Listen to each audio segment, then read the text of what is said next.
چلیں انشاءاللہ تعالیٰ سٹارٹ کرتے ہیں آج کا لیسن. بسم اللہ.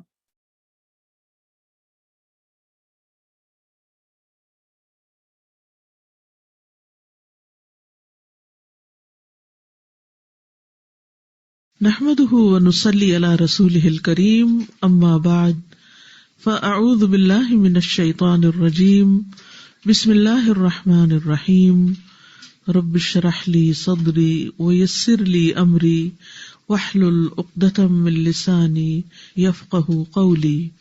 دو سجدوں کے درمیان بیٹھنا. ہم سجدے تک پہنچے تھے کہ سجدہ کس طرح کیا جاتا ہے، اور اب سجدے سے اٹھنا دوسرے سجدے پہ جانے سے پہلے اللہ اکبر کہہ کر سجدے سے اٹھنا چاہیے. حدیث میں آتا ہے پھر آپ صلی اللہ علیہ وسلم جب سجدے سے اپنا سر اٹھاتے تو تکبیر کہتے. سجدے سے چہرہ اٹھاتے ہوئے ساتھ ہی ہاتھ اٹھانا. ابن عمر رضی اللہ عنہما مرفوعاً بیان کرتے ہیں، مرفوعاً کا معنی ہوتا ہے نبی صلی اللہ علیہ وسلم سے روایت کر رہے ہیں، کہتے ہیں کہ جب تم میں سے کوئی سجدے میں زمین پر اپنا چہرہ رکھے تو اپنے ہاتھ بھی زمین پر رکھے، اور جب چہرہ اٹھائے تو انہیں بھی اٹھا لے. یعنی جب سجدے میں جائے تو ہاتھ رکھے، جب سجدے سے اٹھے تو ہاتھ واپس اٹھا لے. سمجھا؟ دو سجدوں کے درمیان سیدھا بیٹھنا، ایسے ٹیڑھے ہو کے نہیں بلکہ سیدھا، الا یہ کہ کوئی کمر میں تکلیف ہے یا کوئی معذوری ہے تو اور بات ہے. یعنی کچھ لوگ کوشش کے باوجود بھی سیدھے نہیں ہو سکتے، وہ الگ بات ہے. لیکن جو صحت مند ہیں، اچھے بھلے ہیں، ان کو واپس اپنی جگہ پر صحیح طور پر ٹک کر بیٹھنا چاہیے. رسول اللہ صلی اللہ علیہ وسلم جب سجدے سے اپنا سر اٹھاتے تو اس وقت تک دوسرا سجدہ نہ کرتے جب تک سیدھے نہ بیٹھ جاتے. یعنی ہر جوڑ اپنی جگہ پہ آ جائے، ٹک جائے انسان. دو سجدوں کے درمیان کمر سیدھی رکھنے کی اہمیت. نبی صلی اللہ علیہ وسلم نے فرمایا، اللہ بندے کی اس نماز کی طرف نہیں دیکھتا جس میں وہ اپنی پشت کو اپنے رکوع اور اپنے سجدے کے درمیان سیدھا نہیں کرتا. یعنی اگر ایک سجدہ کیا اور ابھی ٹکا ہی نہیں کہ دوسرا جا کیا تو یہ ناپسندیدہ نماز ہے، ناپسندیدہ طریقہ ہے. اللہ تعالیٰ ایسی نماز کی طرف دیکھتے بھی نہیں. دو سجدوں کے درمیان بیٹھنے کے طریقے کہ کیسے بیٹھا جائے. نمبر 1، بائیں ٹانگ پر بیٹھنا اور دائیں پاؤں کو کھڑا رکھنا. بائیں ٹانگ پہ بیٹھنا اور دائیں پاؤں کو کھڑا رکھنا. اس کی دلیل کیا ہے؟ آپ صلی اللہ علیہ وسلم اپنا بایاں پاؤں بچھا دیتے، پھر اس پر مطمئن ہو کر بیٹھ جاتے. عبداللہ بن عمر سے روایت ہے، انہوں نے فرمایا کہ نماز میں بیٹھنے کا طریقہ یہ ہے کہ تم دائیں پاؤں کو کھڑا کرو اور اس کی انگلیاں قبلہ رخ کرو اور بائیں پاؤں پر بیٹھ جاؤ. سنن نبی داؤد کی روایت ہے، اور جب تم سجدے سے اٹھو تو اپنی بائیں ران پر بیٹھ جاؤ. یعنی بائیں ٹانگی ہوئی، یعنی لیفٹ کو موڑ لینا ہے اور رائٹ کو کھڑا کرنا ہے. ٹھیک ہے؟ اور ٹانگ کے اوپر ہی بیٹھنا ہے، نیچے نہیں بیٹھنا زمین پہ. نمبر 2، ایڑیوں پر بیٹھنا، ہیلز پر بیٹھنا. اور آپ صلی اللہ علیہ وسلم کبھی کبھی اقعاء بھی کرتے تھے، یعنی ایڑیوں کو گاڑ کے پاؤں کے پنجوں پر بیٹھتے تھے. ابن عباس رضی اللہ عنہ کہتے ہیں کہ نماز میں سنت یہ ہے کہ تم دو سجدوں کے درمیان جلسے میں اپنی پیٹھ کو اپنی ایڑیوں پر رکھو. تو دو طریقے ہو گئے، ایک کیا ہوا کہ جس میں ایک پاؤں کھڑا کرنا ہے اور دوسرے پہ بیٹھنا ہے، اور دوسرا کیا کہ دونوں پاؤں کھڑے کر کے پیچھے ان کے اوپر بیٹھنا ہے. دو سجدوں کے درمیان اطمینان سے بیٹھنے کا وجوب، یہ لازم ہے بیٹھنا. صحیح بخاری کی روایت میں ہے، ثم اسجد حتی تطمئن ساجدا، پھر سجدہ کرو حتیٰ کہ پوری طرح اطمینان سے سجدہ کرو، پھر سر اٹھاؤ یہاں تک کہ اطمینان سے سیدھے بیٹھ جاؤ. اب دیکھیے کہ جن لوگوں کو انگزائٹی ہوتی ہے نا اور ہر کام میں جلدی مچاتے ہیں، اگر وہ نماز ٹھیک پڑھنے لگ جائے تو ان کو کام ہونا آ جائے، کیونکہ یہ اعتدال اور یہ رکنا اور یہ سکون سے پڑھنا اور اطمینان سے پڑھنا نماز کا حصہ ہے، رکن ہے نماز کا. اس طرح بیٹھنا کہ ہر ہڈی اپنی جگہ لوٹ آئے. آپ صلی اللہ علیہ وسلم مطمئن ہو کر بیٹھتے حتیٰ کہ ہر ہڈی اپنی جگہ پہ لوٹ آتی، یعنی ٹک جاتی. سنن نبی داؤدی کی روایت ہے، پھر آپ صلی اللہ علیہ وسلم اللہ اکبر کہہ کر اپنا سر اٹھاتے اور اپنا بایاں پاؤں موڑ کر اس پر بیٹھ جاتے.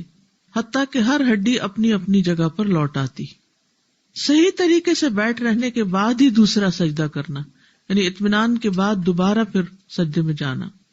اور جب رکوع سے اپنا سر اٹھاتے تو اس وقت تک سجدہ نہ کرتے جب تک کہ صحیح طرح سے سیدھے کھڑے نہ ہو جاتے، اور جب سجدے سے اپنا سر اٹھاتے تو دوسرا سجدہ اس وقت تک نہ کرتے جب تک کہ درست انداز میں بیٹھ نہ جاتے.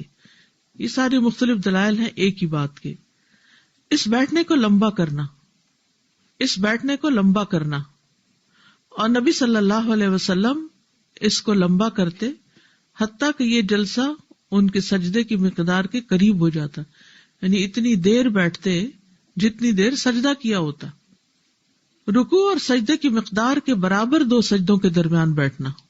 جب آپ صلی اللہ علیہ وسلم رکوع سے اپنا سر اٹھاتے تو اتنی دیر کھڑے رہتے کہ کہنے والا کہتا شاید آپ سجدہ کرنا بھول گئے، اور دونوں سجدوں کے درمیان بھی اتنی دیر بیٹھتے کہ کہنے والا کہتا شاید آپ دوسرا سجدہ بھول گئے ہیں. یعنی رکوع کے بعد بھی سکون سے کھڑے ہو کر دعائیں پڑھنا. کون سی دعا ہے؟ قوما کی دعائیں کیا ہے؟ ربنا ولک الحمد حمدا کثیرا طیبا مبارکا فیہ ملء السماوات وملء الارض وملء ما بینہما وملء ما شئت من شیء بعد، آخر تک. براء ابن عازب رضی اللہ عنہ سے روایت ہے، کہتے ہیں کہ نبی صلی اللہ علیہ وسلم کا سجدہ اور آپ کا رکوع اور آپ کے دونوں سجدوں کے درمیان بیٹھنے کی مقدار تقریباً برابر ہوتی. اس کو جلسہ کہتے ہیں. رکوع کے بعد کھڑے ہونے کو کیا کہتے ہیں؟ قوما. اور 2 سجدوں کے بیچ میں بیٹھنا جلسہ استراحت. اتنا لمبا جلسہ کرنا کہ بھول جانے کا شبہ ہو. انس رضی اللہ عنہ کہتے ہیں کہ رسول اللہ صلی اللہ علیہ وسلم جب سمع اللہ لمن حمدہ کہتے تو کھڑے ہو جاتے یہاں تک کہ ہم کہتے کہ آپ بھول گئے ہیں. آپ پھر سجدہ کرتے اور دونوں سجدوں کے درمیان اتنا بیٹھتے یہاں تک کہ ہم کہتے کہ آپ بھول گئے ہیں. ایک سجدے کے بعد دوسرا سجدہ کرنے میں جلدی نہ کرنا. عبد الرحمن بن شبل سے مروی ہے، کہتے ہیں کہ رسول اللہ صلی اللہ علیہ وسلم نے منع فرمایا کہ نماز میں کبے کی طرح ٹھونگے ماری جائیں. نماز میں کبے کی طرح ٹھونگے مارنے سے آپ نے منع کیا. اور ٹھونگے مارنے کا مطلب کیا ہے؟ جلدی جلدی پڑھنا، جلدی جلدی سجدے کرنا. 2 سجدوں کے درمیان کی دعا رب اغفر لی رب اغفر لی، اور اس کو جتنی دفعہ چاہیں پڑھیں. حذیفہ رضی اللہ عنہ سے روایت ہے کہ انہوں نے رسول اللہ صلی اللہ علیہ وسلم کو رات میں نماز پڑھتے ہوئے دیکھا. پھر آپ نے سجدے سے اپنا سر اٹھایا اور سجدوں کے درمیان بیٹھے اتنی دیر جتنی کہ سجدے میں لگائی. اس دوران میں کہتے رہے رب اغفر لی رب اغفر لی. آپ ذرا اس وقت جیسے بھی بیٹھے ہیں، چیئر پہ بیٹھے ہیں، نیچے بیٹھے ہیں، اپنے گھٹنے پہ ہاتھ رکھ کے دونوں کم از کم توجہ سے 7 دفعہ کہیں رب اغفر لی رب اغفر لی رب اغفر لی رب اغفر لی رب اغفر لی رب اغفر لی رب اغفر لی. کیسا فیل ہوتا ہے؟ کتنا ہلکا فیل ہوتا ہے. ایسا لگتا ہے بوجھ ہٹ گیا. بخشش کی دعا ہے نا. گناہ بوجھ ہے، دل پہ بوجھ ہے، انسان کے جسم پہ ایک طرح کا بوجھ ہے. انسان کے اندر وہ چستی، وہ قوت وہ محسوس نہیں ہوتی جب گناہوں کا احساس ہوتا ہے. تو نماز جو ہے وہ گناہوں کو معاف کرنے کا ذریعہ ہے، گناہ ختم کرنے کا اور ہماری زندگی کو بہتر بنانے کا. کیونکہ اگر نماز بہتر ہوگی تو ہر چیز بہتر ہو جائے گی. لیکن شرط کیا ہے اس میں؟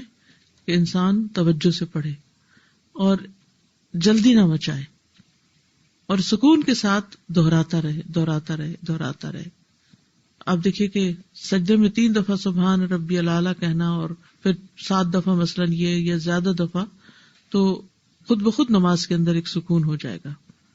سازا ایسا فیل ہو رہا ہے کہ ابھی تک کیا کر رہے تھے، مطلب کبھی ٹھہرے تو نہیں بیچ میں 2 سجدوں کے درمیان، اور نہ ہی بس ایک بوجھ اتارنے والی بات کرتے ہیں کہ نماز کا وقت ہو گیا، ایک بوجھ سا محسوس ہو رہا ہے، جلدی سے اسے اتار دو.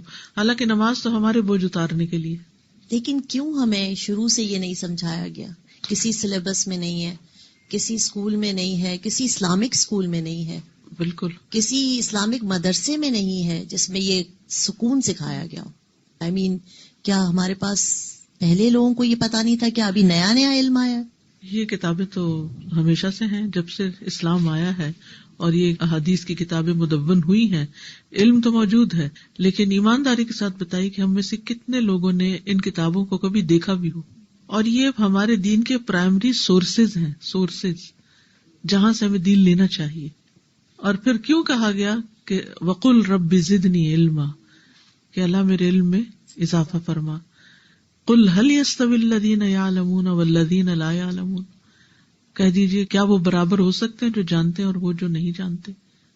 کیونکہ لوگوں کی نماز کی طرف ہی توجہ نہیں ہوتی، تو علماء بیچارے بھی کیا کریں کہ وہ صرف اتنی سی چیز چھوٹی سی سکھاتے ہیں کہ پڑھ تو لیں.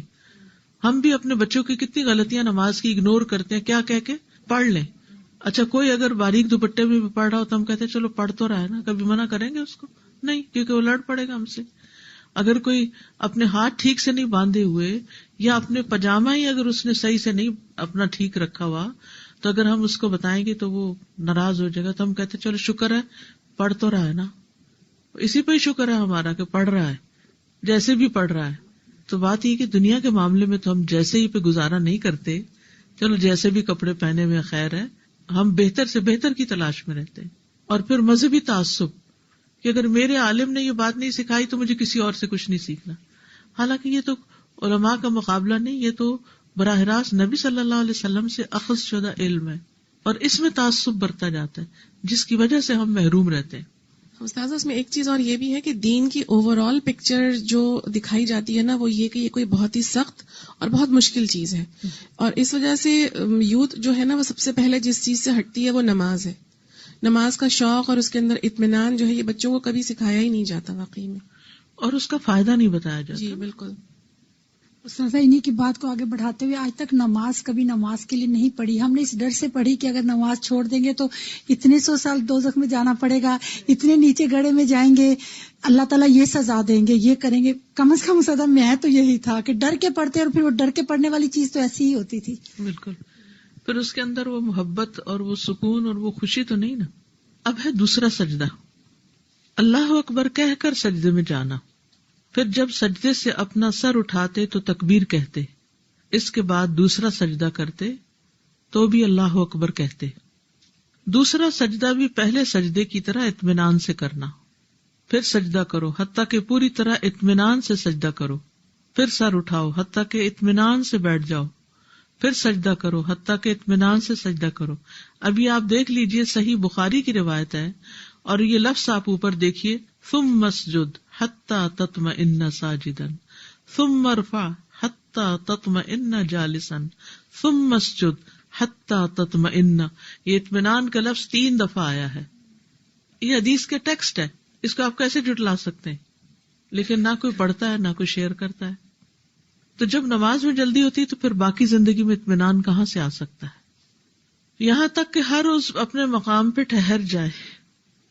ثم سجد حتى اخذ كل عضو مأخذه. مأخذ ہوتا ہے کسی چیز کا اصل، یعنی بنیاد، اپنی اصل جگہ جا کے رک جائے، یعنی ہر ہڈی اپنے جوڑ میں بیٹھ جائے. پھر آپ سجدے میں جاتے یہاں تک کہ ہر عضو اپنے مقام پر آ جاتا. پھر آپ سر اٹھاتے یہاں تک کہ ہر عضو اپنے مقام پر ٹھہر جاتا. پھر آپ سجدے میں جاتے یہاں تک کہ ہر عضو اپنے مقام پر ٹھہر جاتا. ٹھہراؤ. عورت کے سجدے کی کیفیت. عورت اور مرد کی نماز کا فرق. اصل میں عورت سب دینی احکام میں مرد کی طرح ہی ہے، کیونکہ رسول اللہ صلی اللہ علیہ وسلم کا فرمان ہے، انما النساء شقائق الرجال. عورتیں مردوں کی شقائق ہیں. شقائق شقیق سے ہے، شقیق شقیقہ کہتے ہیں سگے بہن بھائی کو. جیسے بہن بھائیوں کے آپس میں حقوق برابر ہوتے ہیں، یعنی بہن بھائی ہونے کے ناطے، ایسے ہی انسان ہونے کے ناطے مرد اور عورتیں جو ہیں وہ ایک جیسے ہی ہیں، اور خصوصاً عبادات کے معاملے میں. لیکن اگر عورتوں کے متعلق کسی چیز میں خصوصیت کی دلیل مل جائے تو وہ اس میں مردوں سے مختلف ہوں گی. یعنی سب ایک ہی ہے سوائے اس کے کہ جہاں کوئی ایکسیپشنل چیز بتا دی جائے کہ ایسا نہیں ایسا کرنا ہے. مثلا نماز میں عورت اور مرد کا یہ فرق کہ عورت اپنے چہرے کے علاوہ باقی سب کچھ نماز میں چھپائے گی، یعنی سطر کا فرق ہے. مرد جو ہے اس کا سطر کم ہے، عورت کا زیادہ ہے نماز میں، کیونکہ رسول اللہ صلی اللہ علیہ وسلم کا فرمان ہے اللہ تعالیٰ نوجوان عورت کی نماز اوڑھنی کے بغیر قبول نہیں کرتا. نبی صلی اللہ علیہ وسلم کے حکم میں عمومیت ہے. عمومیت کا مطلب کیا ہے کہ جنرل ہے سب کے لیے، کیونکہ آپ نے فرمایا صلو کما رأیتمونی اصلی، تم نماز اس طرح ادا کرو جس طرح تم نے مجھے نماز ادا کرتے ہوئے دیکھا ہے. کیونکہ بعض لوگ یہ بھی کہتے ہیں یہ تو نبی صلی اللہ علیہ وسلم کے لیے خاص تھا. ٹھیک ہے، بہت لمبی نمازیں اور رات کا قیام ان کے لیے لازم تھا، ہمارے لیے نہیں، لیکن باقی نمازوں میں ان کی پیروی کرنی ہوگی ہمیں کہ وہ کیسے پڑھتے تھے. تو عورت کی نماز کی ہر حالت سجدے اور بیٹھنے میں مرد کی طرح ہی ہے، اور اس کے دلائل میں سب سے پہلی دلیل صلو کما رأیتمونی اصلی، اور یہ خطاب مردوں اور عورتوں سب کے لیے شامل ہے. علامہ البانی کہتے ہیں آپ صلی اللہ علیہ وسلم کی نماز کے طریقے میں جو کچھ بیان کیا گیا ہے اس میں مرد اور عورت برابر ہیں. سنت نبی میں کوئی بھی دلیل نہیں ملتی جو یہ تقاضا کرتی ہو کہ ان میں سے کچھ میں عورتیں مستثنیٰ ہیں، بلکہ رسول اللہ صلی اللہ علیہ وسلم کا عمومی فرمان ہے کہ تم نماز اس طرح ادا کرو جس طرح تم نے مجھے نماز ادا کرتے دیکھا ہے. ام درداء کی نماز.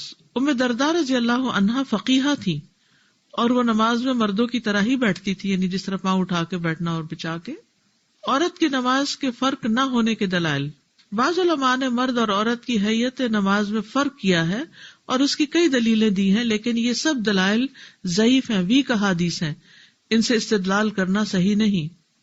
سوال یہ پیدا ہوتا ہے کیا سمٹ کر سجدہ کرنا پردے کے زیادہ لائق ہے؟ بعض فقہا کا قول ہے عورت کشادہ نہ ہو بلکہ اپنے آپ کو سمیٹ کر رکھے، اور جب سجدہ کرے تو اپنا پیٹ اپنی رانوں کے ساتھ اور اپنی رانیں اپنی پنڈلیوں کے ساتھ لگائے، بالکل گٹھڑی بن جائے، کیونکہ عورت کے لیے سطر لازمی ہے اور اس کے لیے اپنا آپ سمیٹ کر رکھنا کشادہ ہونے سے زیادہ سطر کا باعث ہے. شیخ ابن عثیمین اس کا رد کرتے ہوئے کہتے ہیں، اس کا جواب دیتے ہیں، نمبر 1 عورت احکام میں مرد کی مثل ہے، اور یہ پیچھے ہم پڑھ چکے ہیں کہ سب کے لیے ہے، نماز ایسے پڑھو جیسے مجھے دیکھتے ہو پڑھتے ہوئے. نمبر 2 پردے والی علت انفرادی نماز میں ختم ہو جاتی ہے، یعنی جب اکیلی ہوتی ہے گھر پہ جیسے اکیلی ہے تو مرد تو مسجد نماز پڑھنے چلے جائیں گے، اور ویسے بھی یہ ہے کہ اگر مرد ہو بھی تو عورت جب پورا اپنے آپ کو ڈھانک کے نماز پڑھ رہی ہے تو کپڑے کے اندر سے تو نظر نہیں آ رہی، صرف اونچا نیچا ہونے سے تو کوئی بے پردگی نہیں ہو رہی. اب اگر آپ یہ کہیں کہ نہیں اس کو نیچے نہیں جھکنا چاہیے اس طرح، تو آپ دیکھیں گھر میں بچوں کو ہر وقت نیچے اٹھانے کے لیے نہیں جھکتی عورت، چیزیں رکھنے کے لیے اٹھانے کے لیے ہر حال میں وہ جھک رہی ہے. اس کے مطلب پیٹھ کا اگر کہیں کہ بھی پیٹھ نظر آنے لگتی ہے جب اونچی ہو کے نماز پڑھتی ہے، اور نیچی ہوتی ہے تو کم نظر آتی ہے. اصل میں نظر تو آتی ہے، اوپر کرے یا نیچے کرے بات تو ایک ہے، کوئی ننگی تو نہیں پڑ رہی ہوتی، کپڑوں کے اوپر پھر مزید اوڑھنی یا لمبی چادر پہنی ہوئی ہوتی ہے تو وہ اس طرح ننگی نہیں ہو رہی ہوتی. لیکن اگر یہ کہے کہ مرد ہے تو اگر کہیں سڑک وغیرہ پہ پڑ رہی ہے تو ٹھیک ہے، تھوڑی سی سمٹ جائے ایک طرف کو، لیکن اگر وہ گھر میں پڑ رہی ہے تو پھر تو ایسی کوئی مشکل نہیں ہے. اور گھر میں کون ہے؟ اس کا باپ، بیٹا، بھائی، اپنے محرم ہی رشتے دار ہوں گے، اور اگر گھر میں نامحرم ہے تو اپنے بیڈ روم میں پڑھ لیں. عورت کی نماز کے فرق والی روایات کا ذوف. امام بہقی کہتے ہیں اس مسئلے میں 2 ضعیف حدیثیں مروی ہیں. اس طرح کی احادیث قابل حجت نہیں، وہ احادیث درج ذیل ہیں. پہلی حدیث ابو سعید خدری کی ہے کہ رسول اللہ صلی اللہ علیہ وسلم مردوں کو اپنے سجدوں میں کشادگی اور کھل کر سجدہ کرنے کا حکم دیتے اور عورتوں کو حکم دیتے کہ وہ اپنے سجدوں میں نیچی ہوا کریں، اور تشہد میں مردوں کو بایاں پاؤں بچھانے اور دایاں کھڑا کرنے اور عورتوں کو 4 زانوں ہو کر بیٹھنے. 4 زان ہوتا ہے پلتھی مار کے بیٹھنا، پلتھی سمجھتے ہیں، کراس لیگز. جی اب اس حدیث میں کراس لیگز بیٹھنے کا حکم ہے تو کیا عورتیں کراس لیگز ہو کے بیٹھتی ہیں؟ نہیں، یہ حدیث ہی ضعیف ہے. ٹھیک ہے، اور حدیث بیان کرنے کے بعد امام بہقی رحمہ اللہ کہتے ہیں یہ حدیث منکر ہے، یعنی اس پر عمل نہیں کیا جائے گا. عورت ہو مرد ہو سب کو دوسری طرح ہی نماز پڑھنی، ایک ہی طرح پڑھنی ہے. اسی طرح عبداللہ بن عمر سے ایک اور روایت سنن البہقی کبریٰ میں ہے، جب عورت نماز میں بیٹھے تو اپنی ایک ران دوسری پر رکھے، اور جب سجدہ کرے تو اپنا پیٹ اپنی دونوں رانوں سے لگائے، تو یہ اس کے لیے زیادہ ستر کا باعث ہے. اور اللہ تعالیٰ اس کی طرف دیکھتا ہے تو فرماتا ہے میرے فرشتوں میں تمہیں گواہ بنا کے کہتا ہوں میں نے اس عورت کو بخش دیا. ابن حجر کہتے ہیں یہ حدیث ضعیف ہے کیونکہ یہ ابو مطیع البلخی کی روایت ہے. ابن حجر کہتے ہیں کہ ابن معین کا کہنا ہے لیسا بشیء، کہ اس بندے کا کوئی اعتبار نہیں، اور امام بخاری کہتے ہیں کہ ضعیف ہے اور صاحب الرائے ہے، یعنی اپنی رائے کو اس نے حدیث بنا دیا ہے، اور امام نسائی کہتے ہیں کہ ضعیف ہے۔ ایک اور حدیث بیان کی جاتی ہے، یزید بن ابی حبیب بیان کرتے ہیں کہ رسول اللہ صلی اللہ علیہ وسلم نماز پڑھنے والی دو عورتوں کے پاس سے گزرے تو فرمانے لگے، جب تم سجدہ کرو تو اپنا گوشت زمین کے ساتھ ملا لینا، کیونکہ اس میں عورت مرد کی طرح نہیں۔ یہ حدیث مرسل ہے، مرسل میں صحابی نہیں ہوتا، تابعی جو ہے وہ رسول اللہ صلی اللہ علیہ وسلم سے ڈائریکٹ بات کر رہا ہوتا ہے، اور یہ بھی ضعیف کی ایک قسم ہے۔ اسی طرح کچھ آثار رہتے، مختلف اقوال بیان کیے جاتے ہیں، تو اقوال تو دونوں طرف کے ہیں، یعنی کچھ لوگ کہتے ہیں کہ سمٹ کے پڑھے اور کچھ کہتے ہیں کہ مردوں کی طرح ہی پڑھے۔ تو ایسے میں راجح قول یہی ہے، افضل بات یہی ہے کہ عورت بھی ہر چیز اسی طرح کرے گی جس طرح مرد کرتا ہے، اونچی ہو کر کشادہ ہو کے نماز ادا کرے گی، رکوع کی حالت میں اپنی کمر کو پھیلا کر سیدھا کرے گی، یعنی ایسے کب کر کے نہیں بلکہ اسٹریٹ کرے گی، سجدے کی حالت میں اپنا پیٹ رانوں سے اٹھا کر رکھے گی اور اپنی رانیں پنڈلیوں سے دور رکھے گی، اور 2 سجدوں کے درمیان اور تشہد اولا میں پاؤں بچھا کے بیٹھے گی، اور 3 رکعت اور 4 رکعت والی نماز کے آخری تشہد میں تورک کرے گی۔ تورک آگے آ رہا ہے انشاءاللہ تعالی۔ ان اشیاء میں عورت کچھ بھی مستثنی نہیں۔ اس میں آپ دیکھیے کہ ایک کتاب ہے اردو میں لکھی، عورت اور مرد کے طریقہ نماز میں فرق نہیں ہے، لائبریری میں کتاب موجود ہے، جس کو مزید دیکھنا ہو اس میں اور ساری ڈسکشنز اور بحثیں وغیرہ موجود ہیں۔ بک سٹور میں فل سیل بھی اویلیبل ہے، جس کو خریدنی ہو لے سکتے ہیں۔ اسی طرح بک سٹور میں جیسے وضو کا طریقہ ہے، کچھ احادیث بھی موجود ہیں جو آپ کو میں نے سنائی تھی، اور اس کے بعد جتنا بھی طریقہ ہے یہ اس کے تھوڑے سے وہ بنائے ہوئے بھی ہیں اسکیچز، اور ایک ایک سٹیپ دہرانے کے لیے ہینڈی ہے، بار بار پڑھتے رہیں تاکہ اپنے آپ کو چیک کریں، اور اوروں کو بھی آپ بانٹ سکتے ہیں۔ مثلا کئی گیدرنگز ہوتی ہیں نا، تو اس میں آپ بیٹھ کر لوگوں کو پڑھ کے بھی سنا سکتے ہیں، ویکینڈ پہ تو خاص طور پر۔ اسی طرح تیمم کا طریقہ ہے، اس میں بھی آپ دیکھیے کہ اسکیچ بنے ہوئے اندر، اور تیمم کا پورا طریقہ دونوں طرف اردو اور انگلش دونوں میں لکھا ہوا ہے۔ تو یہ دعویٰ کے لیے اور دوسروں تک میسج پہنچانے کے لیے اچھے طریقے۔ اور جو آپ پڑھ رہے ہیں اذکار الصلاۃ، انگلش میں بھی یہ موجود ہے، جس کو اردو میں نہ سمجھ آئے۔ باجماعت نماز اور نماز فجر کے لیے کیسے بیدار، اس کا طریقہ۔ استاذہ، جو عورت اور مرد کے درمیان نماز کا فرق ہے نا، اس میں بعض اوقات لوگ بہت ایکسٹریم پہ چلے جاتے ہیں۔ ان کو سٹارٹ میں کیسے مطمئن کیا جائے؟ جیسے پڑھتے ہیں تو مطلب بہت کرٹیسائز ہوتا ہے، تو سٹارٹ میں جس کو کچھ بھی نہیں پتا کہ مطلب ضعیف کیا ہوتی ہے حدیث، مرسل کیا ہے، تو اس کو تھوڑا سا مطلب کیسے اس کو انداز ایسا ہمارا بس دھیمے انداز میں کہیں کہ میں نے علم حاصل کیا ہے اور اطمینان کے ساتھ کیا ہے اور اس کو میں فالو کر رہی ہوں۔ بس بحث کرنے کی کسی سے بھی ضرورت نہیں ہے، کیونکہ جتنی بحث کریں گے اتنی بدمزگی پھیلے گی، اور بحث سے کوئی شخص قبول بھی کم ہی کوئی بات کرتا ہے۔ لوگ اگر کرٹیسائز کریں گے 2 دفعہ 4 دفعہ 10 دفعہ، پھر ساری زندگی کرتے رہیں گے، کرتے رہیں، کیا فرق پڑتا ہے؟ کیوں ڈرتے ہیں ہم تنقید سے؟ بہادر ہونا تھوڑے سے۔ وہ جو دعا ہے نماز کے بعد کی، اللہم انی اعوذ بک من الہم والحزن والعجز والکسل والجبن۔ جبن کیا ہوتا ہے؟ بزدلی۔ دین کے معاملے میں بزدل ہو جاتے ہیں آپ۔ میں نہیں کہتے کہ آپ لڑائیاں شروع کر دیں اور جھگڑے پیدا کر دیں، لیکن آپ اپنی اطمینان سے نماز پڑھیں۔ اگر کوئی کچھ کہتا ہے، اگر واقعی کوئی کچھ پوچھنا چاہتا ہے تو آپ کہیں میں نے صلاۃ کورس کیا اور اس میں نے پڑھا ہے یہ سب۔ اور اگر کوئی پوچھنا نہیں چاہتا، صرف تنقید کرنا چاہتا ہے، تو بس سن کے مسکرا دیں، بات ختم ہو جائے گی۔ السلام علیکم مسادہ، کل ڈنر تھا تو ہم ادھر گئے ہوئے تھے، تو جب میزبان نے کہا کہ آپ کچھ بتائیں، آپ کورس کر رہی ہیں، تو میں نے یہی بات کی۔ تو جتنے بھی لوگ بیٹھے ہوئے تھے انہوں نے کہا یہ کیا نئی باتیں ہیں، یہ تو نئی باتیں ہم نے پہلے کبھی نہیں سنی، ہم اتنے سالوں سے پڑھ رہے ہیں، ہمارے ماں باپ پڑھ رہے ہیں۔ تو مطلب یہ ہے کہ ان کو 2 ایک کے سوا سب نے وہ بالکل ہی وہ ہو گئے، ایک طرف ہو کر بیٹھ گئیں۔ تو چلیے پہلی دفعہ کوئی بھی چیز کھاتے ہیں یا سنتے ہیں تو وہ ذرا عجیب ہی لگتی ہے، تو خیر ہے، دوسری دفعہ کہیں سے سنیں گے تو ان کو سمجھ آ جائے گی کہ وہ آپ نے بھی بتایا تھا، اب یہ تو دوسرا بندہ مل گیا ہمیں یہی کرنے والا۔ اور دوسری بات یہ کہ کتنی چیزیں ہیں بتانے والی، آپ صرف اختلافی بات کو ہی کیوں بتاتے ہیں؟ یعنی نماز میں سطر کی بات ہے، صحیح وضو کی بات ہے، پھر خشوع و خضوع کی بات ہے، بے شمار چیزیں ہیں۔ وہ بھی بتائیے اور اس کے ساتھ یہ بھی بتائیے، نہ کہ صرف وہ پوائنٹس ہائی لائٹ کریں جو عام اختلافی باتیں ہیں۔ میں اکثر اس طرح سے بات شروع کرتی ہوں کہ الحمدللہ ہم لوگ جو نماز ہے وہ اپنے لیے نہیں پڑھ رہے، ہم صرف اللہ تعالیٰ کے لیے پڑھ رہے ہیں، اور جیسے اللہ تعالیٰ نے کہا ہے تو ہمیں چاہیے کہ ہم ویسے ہی پڑھیں، اور اگر ہمیں کچھ نہیں نالج تو پھر ان کو اس طرح سے کہتی ہوں کہ مجھے ایک اوتھینٹک طریقے سے پتہ چلا، تو اگر آپ لوگوں کے ساتھ شیئر کرنا چاہوں تو ایسے لوگ بہت غور سے سنتے ہیں، کیونکہ جب ان کو یہ بتایا جائے نا کہ یہ ایکسیپٹیبل ہی نہیں ہے اگر ہم اس طریقے سے نہیں پڑھے، تو اس پہ کافی دفعہ مجھے فائدہ ہوا بتانے سے اس طرح سے الحمدللہ۔ اور نماز نبی کتاب ہے، اس میں اکثر یہ دلائل اس کے موجود ہیں جو باتیں میں آپ کو بتا رہی ہوں، کچھ چیزیں نئی ایڈ کی ہیں اس میں، لیکن اس میں بھی کافی چیزیں مل جائیں گی آپ کو۔ مجھے فضو کے بارے میں ایک بات کرنی تھی۔ کل ہی میری بیٹی مدرسے جاتی ہے، 6 سال کی ہے، اس نے آگے بتایا کہ وہاں پہ ان کو کہہ رہے 1 دفعہ مطلب پانی سے وضو کرنا ہے، 1 دفعہ ہو جاتا ہے۔ جی ہاں جی، جیسے پانی کم ہے یا سردی ہے یا ٹھنڈا پانی ہے تو 1 دفعہ سے بھی ہو جاتا ہے، لیکن 3 دفعہ کرنا مسنون ہے۔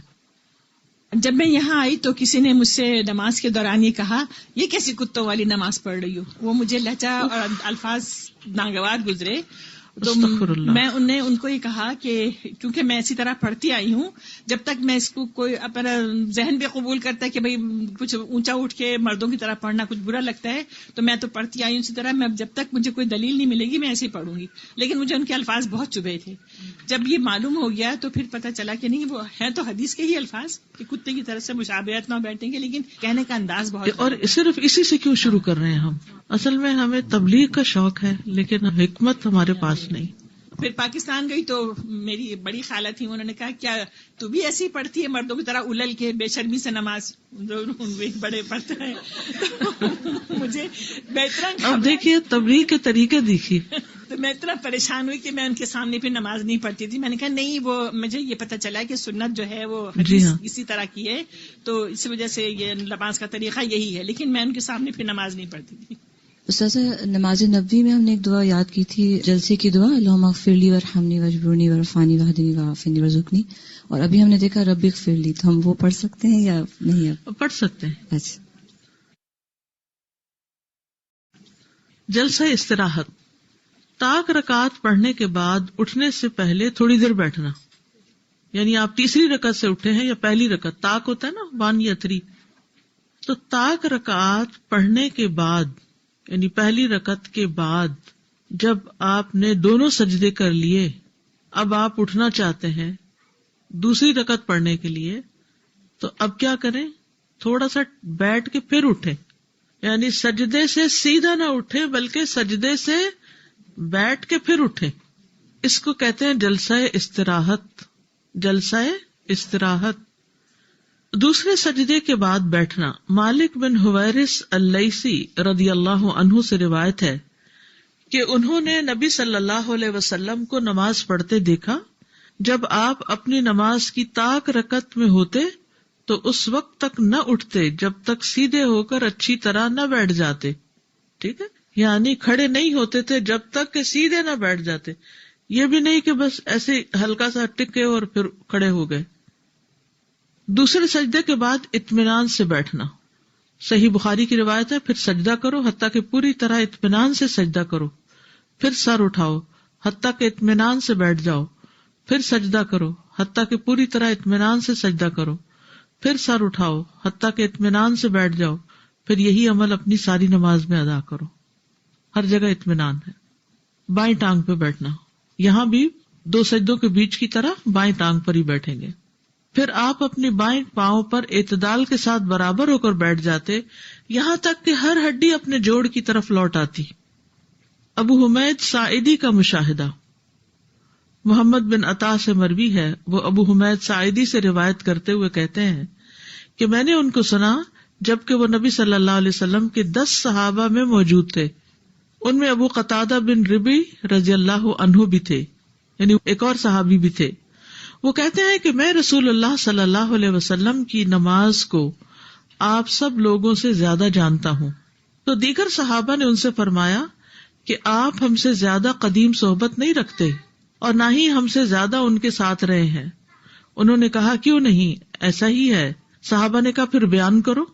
انہوں نے بتایا کہ آپ صلی اللہ علیہ وسلم جب نماز کے لیے کھڑے ہوتے تو سیدھے کھڑے ہو جاتے، پھر جب دوسرا سجدہ کرتے تو اللہ اکبر کہتے، پھر اپنا بایاں پاؤں موڑ کر اس پر بیٹھ جاتے اور اس طرح اعتدال کے ساتھ بیٹھتے. یہ جو بیچ میں 3 ڈاٹ لگے ہوئے نا، حدیث طویل ہے، پوری حدیث نہیں یہاں لکھی، صرف ریلیونٹ حصہ ریڈ کلر میں آپ کو نظر آ رہا ہے. اور اس طرح اعتدال کے ساتھ بیٹھتے کہ ہر ہڈی اپنی اپنی جگہ قائم ہو جاتی. پھر کھڑے ہو کر دوسری رکعت میں بھی اسی طرح کرتے تھے. یعنی پہلی رکعت اور تیسری رکعت میں کیسے اٹھنا ہے، کیونکہ دوسری رکعت کے بعد تو اتحیات پڑھیں گے نا، تو وہ تو خود ہی بیٹھ جائیں گے. نمبر 8، دوسری رکعت کے لیے اٹھنا، زمین پر ٹیک لگا کے اٹھنا، یعنی ریسٹنگ پوزیشن میں اٹھنا. آپ صلی اللہ علیہ وسلم دوسری رکعت کے لیے جب اٹھتے تو زمین پر سہارا لے کر اٹھتے تھے، زمین پر سہارا لے کر اٹھتے تھے. ابو قلابہ سے روایت ہے، انہوں نے کہا ایک مرتبہ مالک بن حویرث رضی اللہ عنہ ہمارے پاس آئے اور ہماری اس مسجد میں ہمیں نماز پڑھائی. نیز فرمایا کہ میں تمہیں نماز پڑھاتا ہوں، میرا نماز پڑھنے کا ارادہ نہیں، لیکن میں تمہیں دکھانا چاہتا ہوں، یعنی وہ نماز کا وقت نہیں ہوگا تو ڈیمو کرنا چاہتا ہوں کہ میں نے نبی صلی اللہ علیہ وسلم کو کس طرح نماز پڑھتے ہوئے دیکھا ہے. راوی حدیث ایوب کہتے ہیں کہ میں نے ابو قلابہ سے کہا تو پھر مالک بن حویرث رضی اللہ عنہ کی نماز کیسی تھی؟ انہوں نے فرمایا ہمارے اس شیخ یعنی عمر ابن سلمہ کی نماز کی طرح. ایوب کہتے ہیں وہ شیخ پوری طرح اللہ اکبر کہتے اور جب اپنا سر دوسرے سجدے سے اٹھاتے تو بیٹھ جاتے اور زمین پر ٹیک لگاتے پھر اٹھتے تھے. تو یہ طریقہ ہے زمین پہ ٹیک لگا کے اٹھنے کا، ہاتھوں کا سہارا لے کے اٹھنا.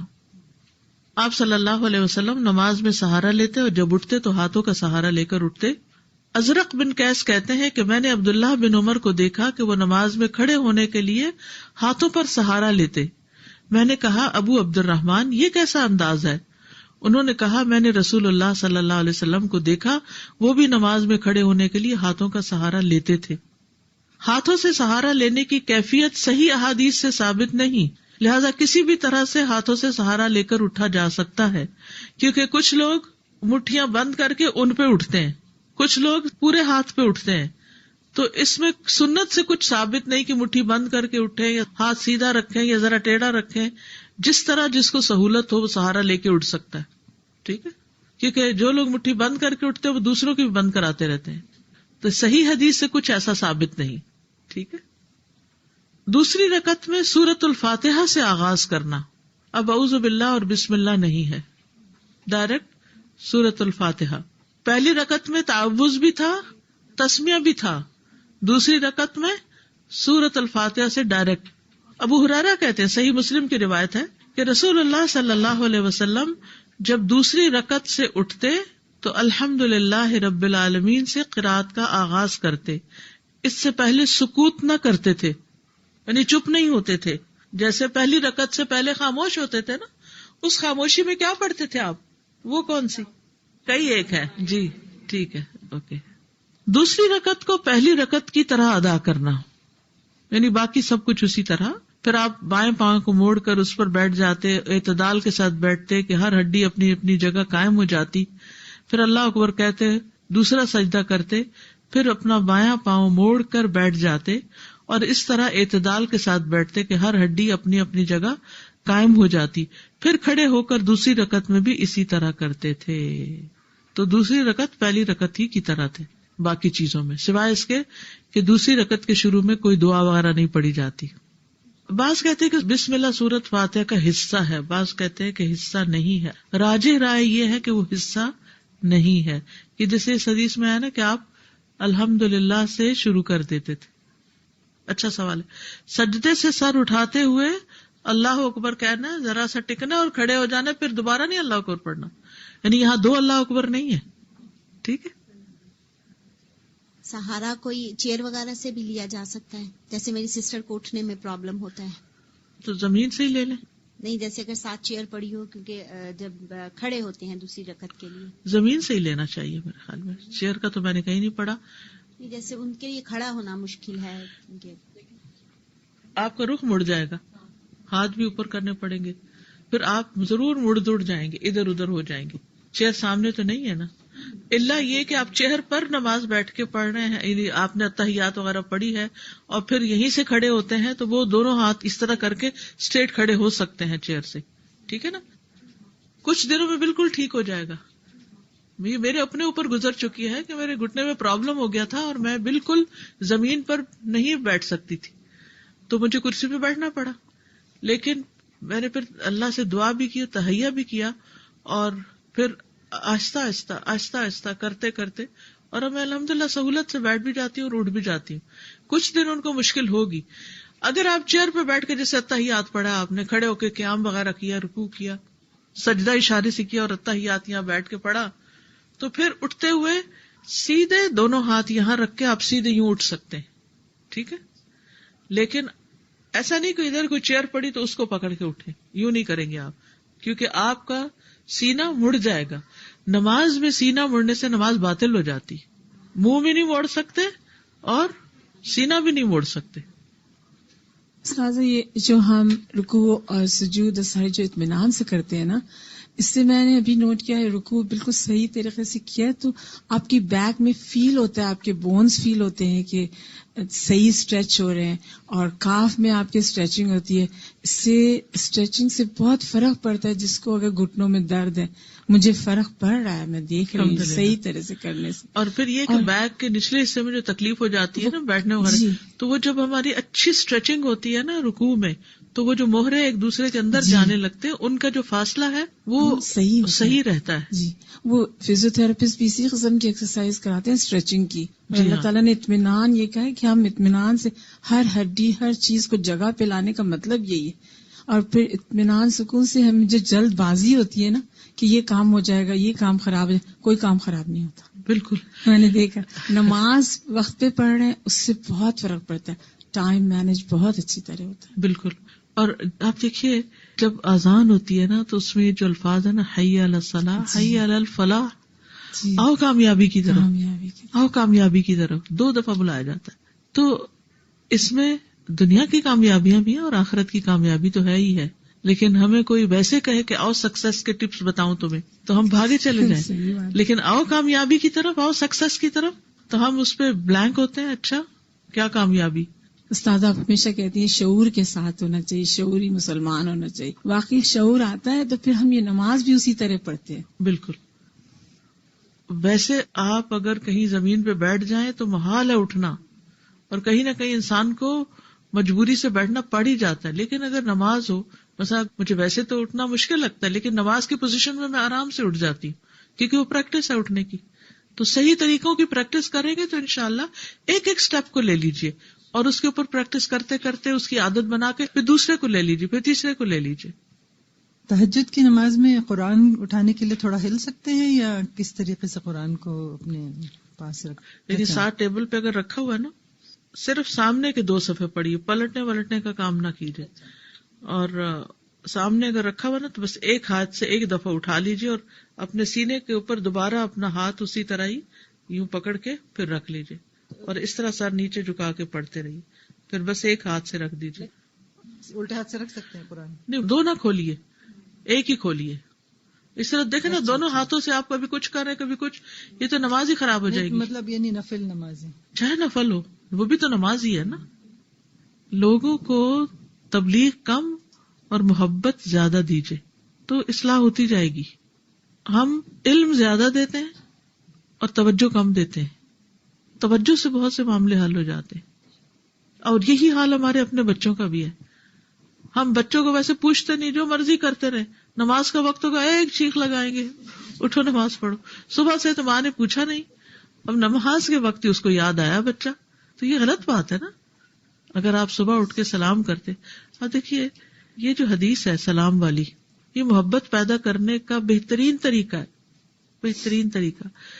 کیونکہ نبی صلی اللہ علیہ وسلم نے یہ بات قسم کھا کے فرمائی، قسم اس ذات کی جس کے قبضے میں میری جان ہے، تم مسلمان نہیں ہو سکتے، مومن نہیں ہو سکتے جب تک تم ایک دوسرے سے محبت نہ کرو. اور کیا میں تمہیں وہ طریقہ نہ بتا دوں کہ اگر تم کرنے لگو تو تمہاری محبت پیدا ہو جائے گی. افشوا السلام بینکم، آپس میں سلام کو رواج دو. ویسے ہسبینڈ وائف میں صبح اٹھے، اٹھتے ہی جو بھی پہلے اٹھا ہے دوسرے کو اٹھانے لگا، پہلے سلام کرے.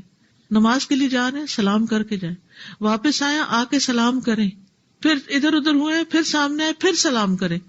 گھر سے نکلنے تک اگر 10 دفعہ کم سے کم سلام ہو چکا ہے تو کیسے تعلق نہیں قائم ہوگا؟ تعلق بھی قائم ہوگا، محبت بھی پیدا ہوگی، کیونکہ یہ نسخہ تو کبھی غلط ہو ہی نہیں سکتا، کیونکہ نبی صلی اللہ علیہ وسلم کا بتایا ہوا. ہم غلط ہو سکتے ہیں، ہمارا طریقہ غلط ہو سکتا ہے، لیکن یہ نسخہ غلط نہیں ہو سکتا. مگر ہم گھر والوں کو فار گرانٹیڈ لیتے ہیں، ہم کہتے ہیں ان کو کیا سلام کرنا، ہمارے ویسے بھی زیادہ سلام کا رواج نہیں ہے.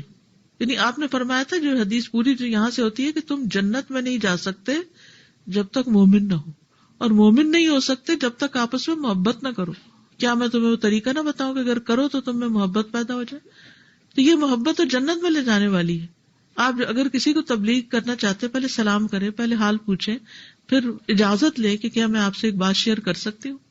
حضرت موسیٰ علیہ السلام نے اجازت لی تھی پوچھنے کے لیے بھی، کیا میں آپ کا پیچھا کروں، آپ کے ساتھ چلوں، آپ مجھے کچھ سکھائیں گے؟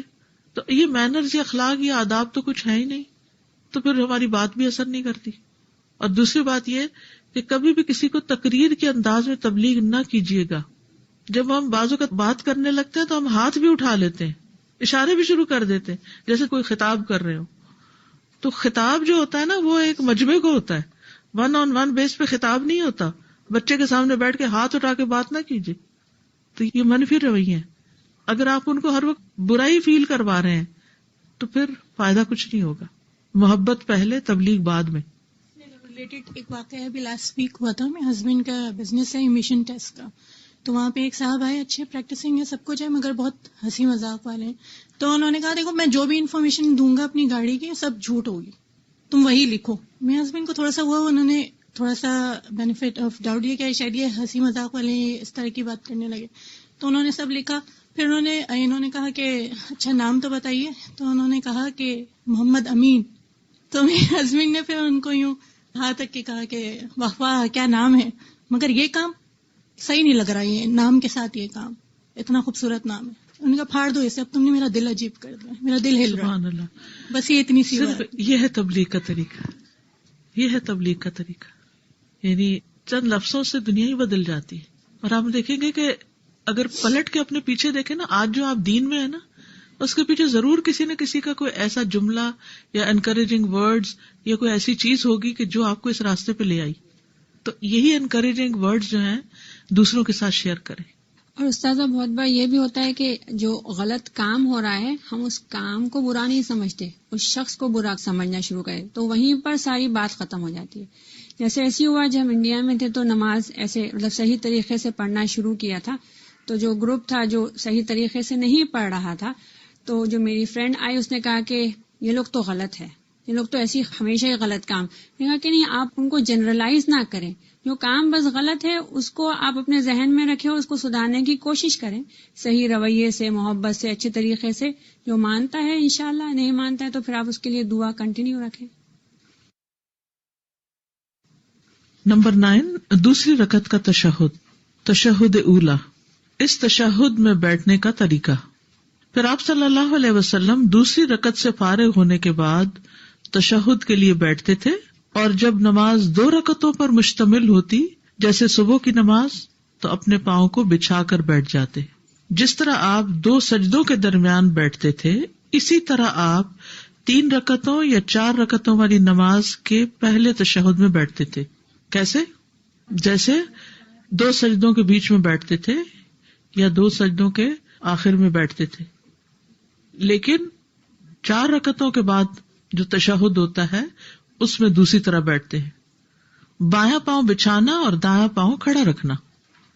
اور جب 2 رکعتوں میں بیٹھتے تو بایاں پاؤں بچھا کر بیٹھتے اور دایاں پاؤں کھڑا رکھتے، یعنی التحیات میں. صحیح بخاری کی روایت ہے، عبداللہ بن عبداللہ سے روایت ہے، انہوں نے کہا میں نے اپنے والد عبداللہ بن عمر رضی اللہ عنہما کو دیکھا، وہ نماز میں 4 زانوں بیٹھتے تھے، یعنی جو بوڑھے ہو گئے ہوں گے اور مشکل ہوگی کوئی عذر کی وجہ سے تو پلتھی مار کے بیٹھتے تھے.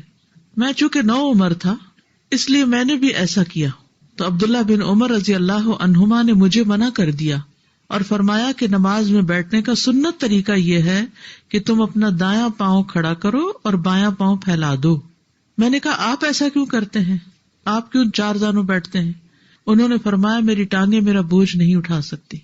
تو جتنے بھی ایجڈ لوگ ہیں جو اس بات کو اچھی طرح سمجھ رہے ہوں گے کہ ایک وقت آتا ہے کہ اوپر والے جسم کا بوجھ نیچے والے پاؤں کھڑے ہونے میں بھی نہیں اٹھا پاتے، چلنے میں بھی مشکل ہوتی ہے، اور نماز میں ان کے اوپر بیٹھنا بھی مشکل ہوتا ہے، بیٹھ نہیں پاتا انسان.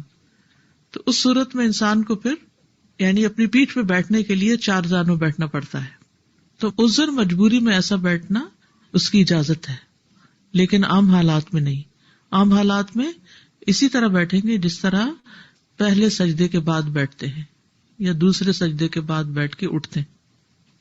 بائیں پاؤں کے تلبے پر بیٹھنا، اور جب 2 رکعتوں کے بعد بیٹھتے تو اپنے بائیں پاؤں کے تلبے پر بیٹھتے اور دائیں کو کھڑا کر لیتے.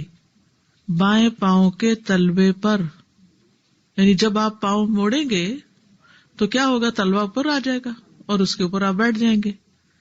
دایاں ہاتھ دائیں ران پر، بایاں ہاتھ بائیں ران پر. ٹھیک ہے، کہاں یعنی گھٹنوں کو نہیں پکڑنا بلکہ آپ نے ذرا سا اس سے اوپر رہنا ہے، ران پہ رکھنا ہے ہاتھ. عامر بن عبداللہ بن زبیر اپنے والد سے روایت کرتے ہیں کہ رسول اللہ صلی اللہ علیہ وسلم جب تشہد میں بیٹھتے تو اپنا دایاں ہاتھ اپنی دائیں ران پر اور اپنا بایاں ہاتھ اپنی بائیں ران پر رکھ لیتے، شہادت والی انگلی سے اشارہ کرتے اور اپنی نگاہیں اپنے اس اشارے سے آگے نہیں جانے دیتے تھے.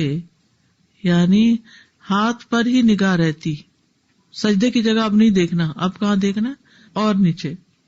یا پھر ہاتھ گھٹنے پر رکھنا. ابن عمر سے روایت ہے کہ نبی صلی اللہ علیہ وسلم جب نماز میں بیٹھتے تو اپنے دونوں ہاتھ اپنے دونوں گھٹنوں پر رکھ لیتے، یعنی ذرا آگے یا ذرا پیچھے، دونوں طرح اجازت ہے. دائیں کوہنی کو دائیں ران سے بلند رکھنا، اور آپ صلی اللہ علیہ وسلم اپنا بایاں ہاتھ اپنی بائیں ران پر رکھا اور دائیں ہاتھ کی کوہنی کو دائیں ران سے علیحدہ اور اونچا رکھا، ذرا سا یوں، ٹھیک ہے، اٹھا کے ذرا سا، اکڑانے کی ضرورت نہیں، ذرا سا بس ایسے اوپر اٹھا لی. اطمینان کو ملحوظ رکھتے ہوئے بیٹھنا. آپ صلی اللہ علیہ وسلم نے فرمایا جب تم نماز کے دوران میں بیٹھو تو اطمینان سے بیٹھو اور اپنی بائیں ران بچھا لو، پھر تشہد پڑھو. اس تشہد کے نہ پڑھنے پر سجدہ سہو کرنا، یعنی اگر بیچ والا کوئی تشہد بھول جائے تو اس پر سجدہ سہو ہوگا. اور آپ صلی اللہ علیہ وسلم جب پہلی 2 رکعتوں کے بعد تشہد میں بیٹھنا بھول جاتے اور کھڑے ہو جاتے تو پھر دوبارہ نیچے جا کے نہیں بیٹھتے تھے، بلکہ آخر میں سجدہ سہو کر لیتے، تو اس کے لیے سجدہ سہو کرتے. عبداللہ بن بحینہ جو قبیلہ ازد شنوءہ سے ہیں اور بنو عبد مناف کے حلیف اور نبی صلی اللہ علیہ وسلم کے اصحاب میں سے تھے، ان سے روایت ہے کہ نبی صلی اللہ علیہ وسلم نے ایک دن انہیں ظہر کی نماز پڑھائی اور پہلی 2 رکعتوں کے بعد بیٹھنے کی بجائے کھڑے ہو گئے، یعنی تیسری کے لیے کھڑے ہو گئے، لوگ بھی آپ کے ساتھ کھڑے ہو گئے.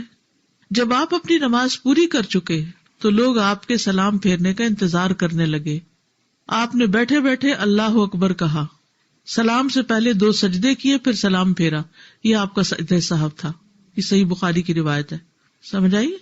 یعنی سلام پھیرنے سے پہلے اللہ اکبر کہہ کے 2 سجدے کیے اور پھر اس کے بعد سلام پھیر دیا. ممنوع طریقے یعنی تشہد میں کس طرح نہیں بیٹھنا چاہیے.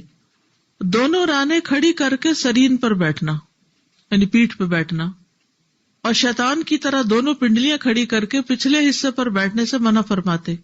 بعض لوگ اپنے بازو اپنے گھٹنوں کے اوپر باندھ کے تو پھر یعنی یہ بہت ریلیکسنگ پوزیشن ہے نا، تو ایسے نہیں نماز پڑھنی، ٹھیک ہے. اور خطبہ بھی ایسے نہیں سننا. کچھ لوگ جمعے کو اس طرح بیٹھ کے خطبہ سن رہے ہوتے ہیں، اس کو شیطان کی طرح بیٹھنا کہا گیا ہے. نہ نماز میں ایسے بیٹھنا ہے اور نہ ہی خطبے میں. بائیں ہاتھ سے ٹیک لگا کے بیٹھنے کی ممانعت. ابن عمر رضی اللہ عنہما سے مرفوع ہے، آپ نے فرمایا کوئی آدمی نماز میں اس طرح بیٹھے کہ وہ بائیں ہاتھ پر ٹیک لگائے ہوئے ہو. ابن عمر نے ایک شخص کو دیکھا وہ نماز میں بیٹھے ہوئے اپنے بائیں ہاتھ کا سہارا لیے ہوئے تھا، بھاری ہوگا یا کچھ، یعنی زمین پہ رکھے ہوئے تھا. ہارون بن زید نے کہا کہ وہ اپنی بائیں جانب پر گرا ہوا تھا، یعنی پورا بوجھ اس نے بائیں طرف ڈالا ہوتا، یوں کر کے ہاتھ کے سہارے سے بیٹھا ہوا تھا. پھر دونوں راوی ان الفاظ متفق ہیں. تو ابن عمر رضی اللہ عنہما نے اس سے کہا ایسے مت بیٹھو، اس طرح وہ لوگ بیٹھتے ہیں جنہیں عذاب دیا جائے گا، یعنی نماز میں اس طرح مت بیٹھو. اور ویسے بھی عام حالات میں بھی اکڑ کے اس طرح پیچھے کو ہاتھ کر کے یوں کر کے بیٹھنا جو ہے یہ پسندیدہ پوزیشن نہیں ہے. پسندیدہ کیا ہے؟ جیسے نماز میں ہم بیٹھتے ہیں یا پھر 4 زانوں بیٹھ جائیں، 2 زانوں بیٹھ جائیں. خطبے کے دوران بھی اس طرح کر کے نہ بیٹھے. بیمار ہے کوئی شخص، کوئی تکلیف ہے، وہ اور بات ہے. اس میں تو وہ میں نے آپ کو ایک قاعدہ بتایا تھا، الضرورات تبیح المحظورات. تشہد کی دعائیں، التحیات للہ، التحیات کی اہمیت، نبی صلی اللہ علیہ وسلم پر سلام بھیجنے کی اہمیت. قرآن مجید میں آتا ہے ان اللہ وملائکتہ یصلون علی النبی یا ایھا الذین آمنوا صلوا علیہ وسلموا تسلیما. بے شک اللہ اور اس کے فرشتے نبی پر صلاۃ بھیجتے ہیں. اے لوگو جو ایمان لائے ہو ان پر صلاۃ و سلام بھیجو. خوب سلام بھیجنا. اور اس کو نماز کا حصہ بنا دیا گیا. نبی صلی اللہ علیہ وسلم پر سلام بھیجنے والے کو سلامتی ملنا. عبد الرحمن بن عوف سے مروی ہے، کہتے ہیں کہ ایک مرتبہ رسول اللہ صلی اللہ علیہ وسلم باہر نکلے اور اپنے صدقے کی کسی زمین کی طرف رخ کیا، پھر اس میں داخل ہو گئے. وہاں آپ قبلہ رخ ہو کر سجدے میں گر گئے اور اتنا طویل سجدہ کیا کہ مجھے اندیشہ ہونے لگا کہ اللہ عز و جل نے آپ کی روح قبض کر لی ہے. یعنی مجھے یوں لگا جیسے آپ فوت ہو گئے ہو، اب اس لیے نہیں اٹھ رہے. میں دیکھنے کے لیے آپ کے قریب ہوا اور بیٹھ گیا تو آپ نے اپنا سر اٹھا کر فرمایا کون ہے؟ میں نے عرض کیا عبد الرحمن ہوں. آپ نے فرمایا کیا ہوا؟ میں نے کہا اللہ کے رسول آپ نے ایسا سجدہ کیا کہ مجھے اندیشہ ہونے لگا کہ اللہ عز و جل نے اس میں آپ کی روح قبض کر لی ہے. اس پر آپ نے فرمایا جبریل علیہ السلام میرے پاس آئے اور انہوں نے مجھے خوشخبری دی کہ بے شک اللہ عز و جل فرماتے ہیں کہ جو شخص آپ پر درود بھیجے گا میں اس پر اپنی رحمت نازل کروں گا. جو آپ پر درود بھیجے گا میں اس پر اپنی رحمت نازل کروں گا، اور جو شخص آپ پر سلام بھیجے گا میں اسے سلامتی دوں گا. سبحان اللہ. اس پر میں نے اللہ عز و جل کے لیے سجدہ شکر ادا کیا ہے. اور اتنا لمبا سجدہ. فرشتوں کا آپ تک کہنے والے کی طرف سے سلام پہنچانا. رسول اللہ صلی اللہ علیہ وسلم نے فرمایا زمین میں اللہ کے کچھ فرشتے گھومتے پھرتے رہتے ہیں اور میری امت کا سلام مجھے پہنچاتے ہیں.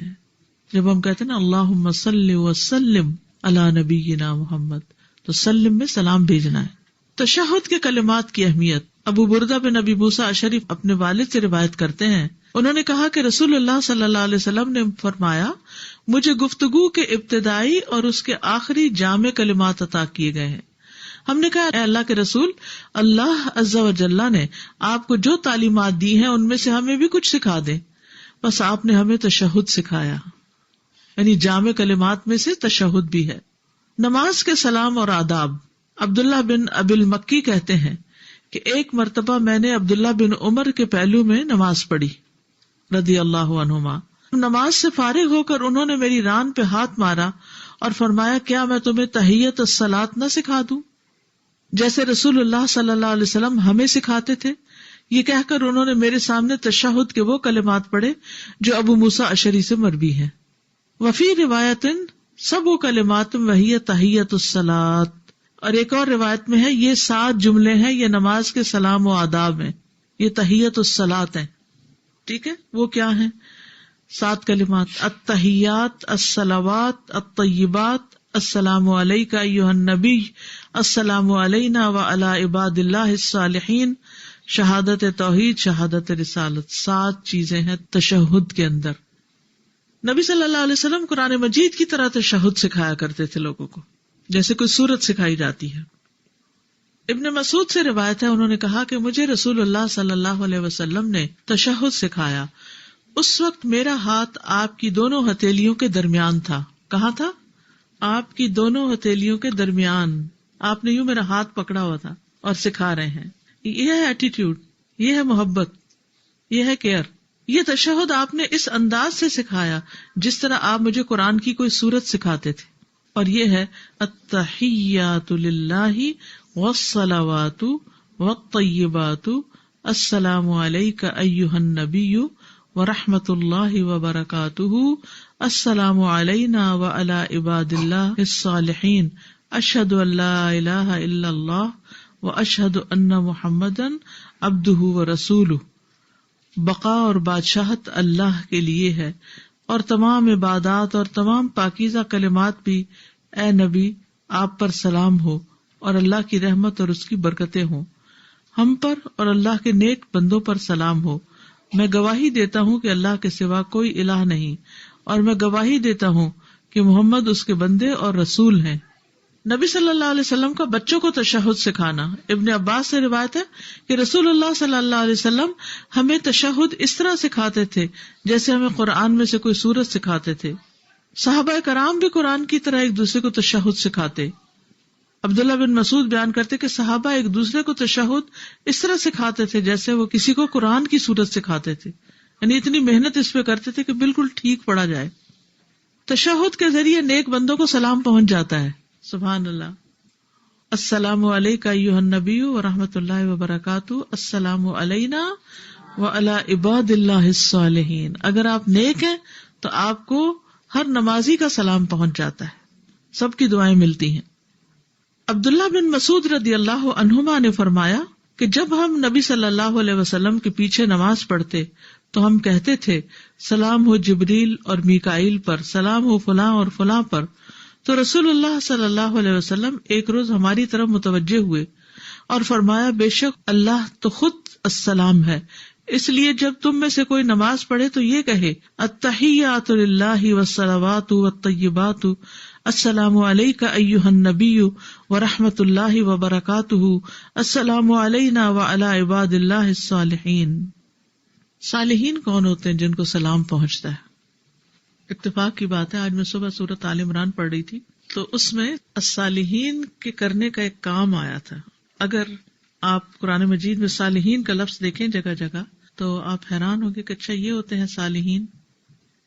آل عمران کی 114 آیت ہے، اللہ تعالیٰ فرماتے ہیں یؤمنون باللہ والیوم الآخر ویأمرون بالمعروف وینہون عن المنکر، نیکی کا حکم دیتے ہیں اور برائی سے روکتے ہیں۔ ویسارعون فی الخیرات، نیکیوں میں دوڑ لگاتے ہیں، جلدی کرتے ہیں۔ وَأُولَئِكَ مِنَ الصَّالِحِينَ، یہ صالحین میں سے ہیں۔ تو یہ کام کرتے ہیں آپ، کوشش کرتے رہیے اور زیادہ کیجیے۔ کچھ لوگ بڑے اعتراض کرتے ہیں، کہتے ہیں ہم نماز پڑھ رہے ہیں، روزہ رکھ رہے ہیں، ذکر اذکار کرتے ہیں، صدقہ خیرات کرتے ہیں تو کافی نہیں، آپ ہمیں اور کیا سکھانا چاہتی ہیں، اور کیا کریں ہم؟ اور یہ جو آپ نے کہا ہے کہ عورتیں بھی تعلیم دیں اور سیکھیں اور سکھائیں، اور یہ کہاں لکھا ہوا ہے؟ ایمان کے ساتھ، نماز روزے صدقہ خیرات کے ساتھ امر بالمعروف اور نہی عن المنکر، مردوں کے ساتھ عورتوں کی ذمہ داری بھی۔ سورۃ التوبہ پڑھ کے دیکھ لیجیے، والمؤمنون والمؤمنات بعضهم اولیاء بعض یأمرون بالمعروف وینہون عن المنکر۔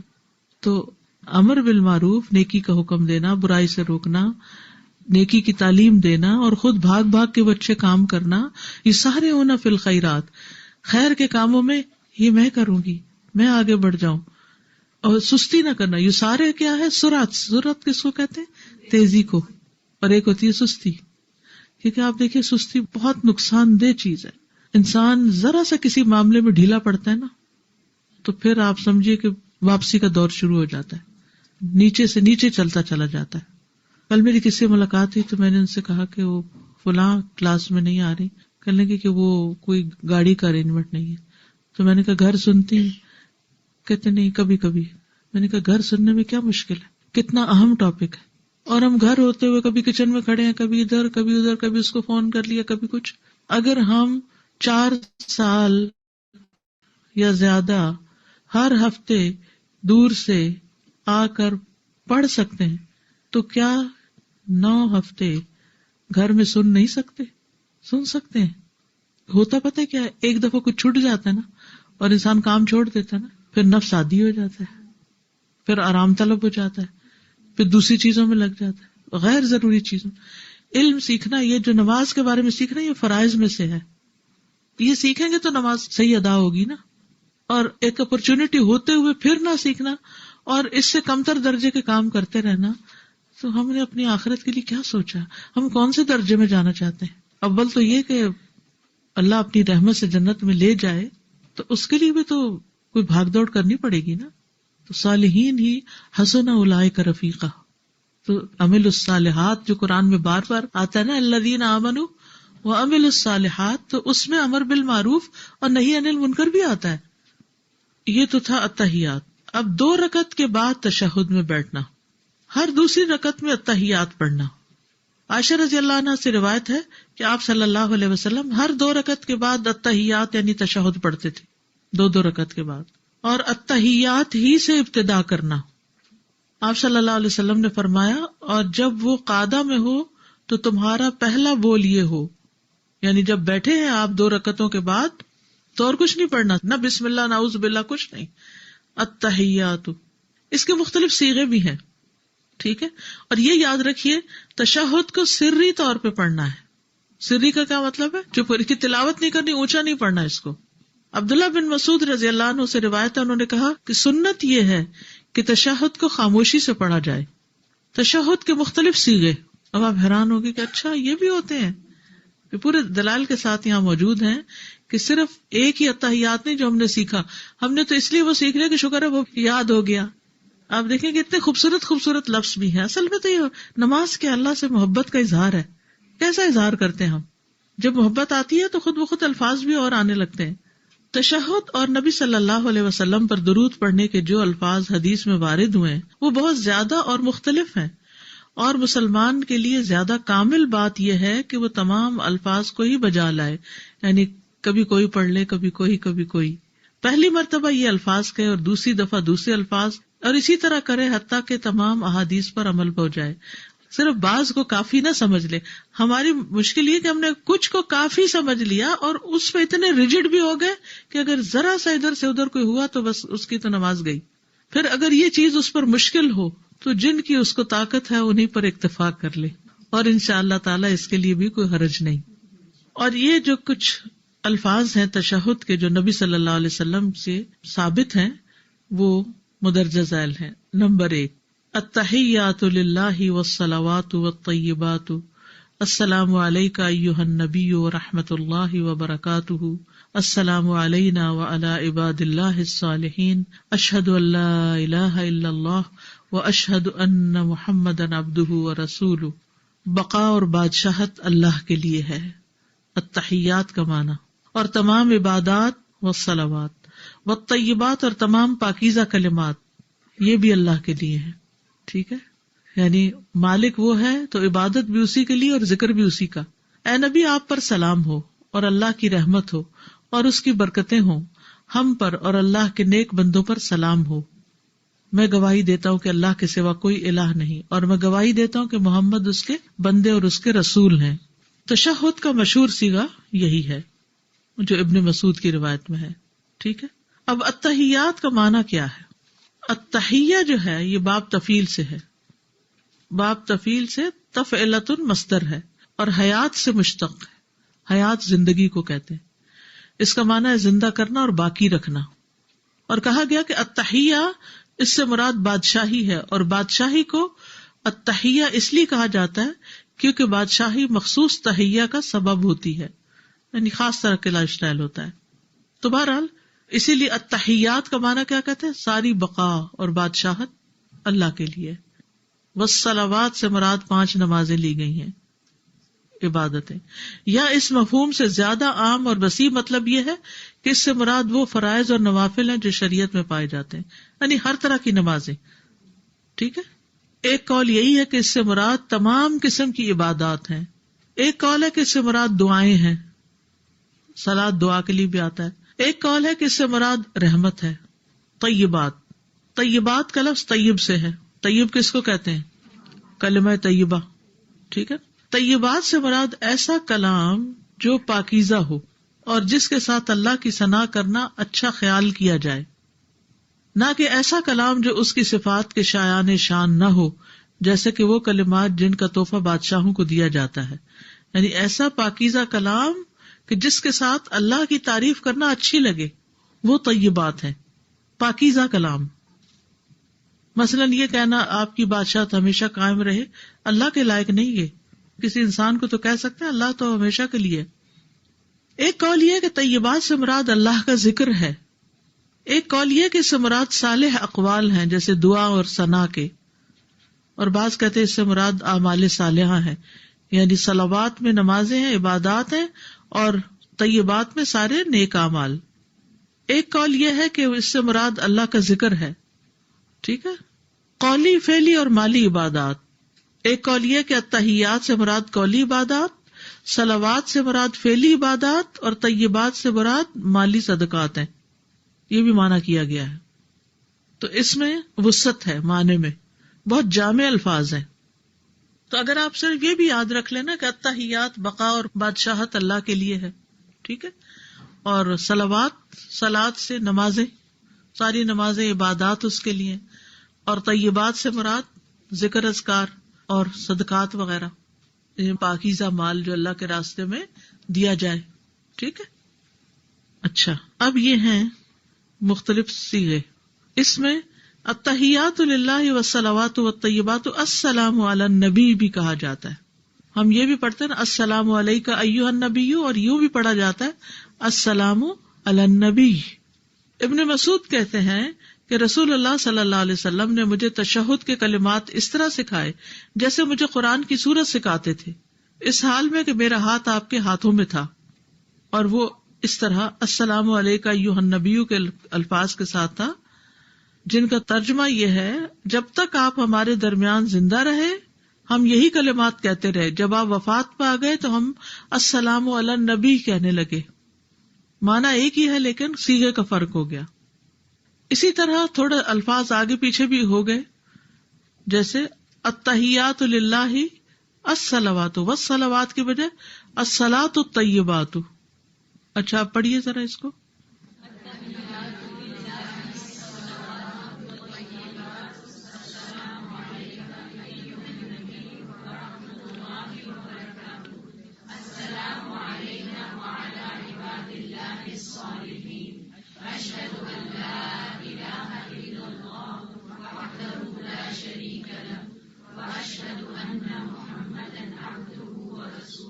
ٹھیک ہے. ابن عمر نے یہ کلمات بتائے ہیں، التحیات للہ الصلوات الطیبات السلام علیک ایھا النبی ورحمۃ اللہ وبرکاتہ. انہوں نے برکاتہ کا اضافہ کیا ہے، ٹھیک ہے. ابن عمر کا یہ کہنا وبرکاتہ اور وحدہ لا شریک لہ کا میری طرف سے اضافہ ہے. تو یہ دونوں الفاظ دوسری روایات میں نبی صلی اللہ علیہ وسلم سے مرفوعاً ثابت ہیں، یعنی جس کا مطلب یہ ہے کہ ابن عمر کے یہ الفاظ جو ہیں یہ نبی صلی اللہ علیہ وسلم ہی سے آئے ہیں. یہ پڑھیے نمبر 5.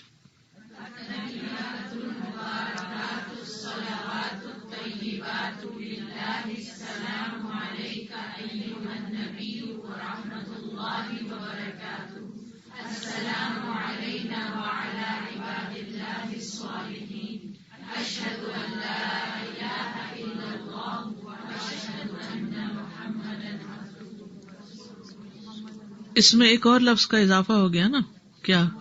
المبارکات. اس کی دلیل کیا ہے؟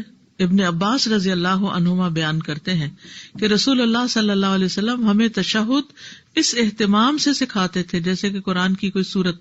پس آپ فرماتے تھے ابن عباس کی روایت میں التحیات المبارکات الصلوات الطیبات. 4 لفظ ہو گئے اس میں، ٹھیک ہے. مبارکات کا معنی کیا ہے؟ برکت کی جمع ہے جس کا معنی خیر کثیر. نمبر 6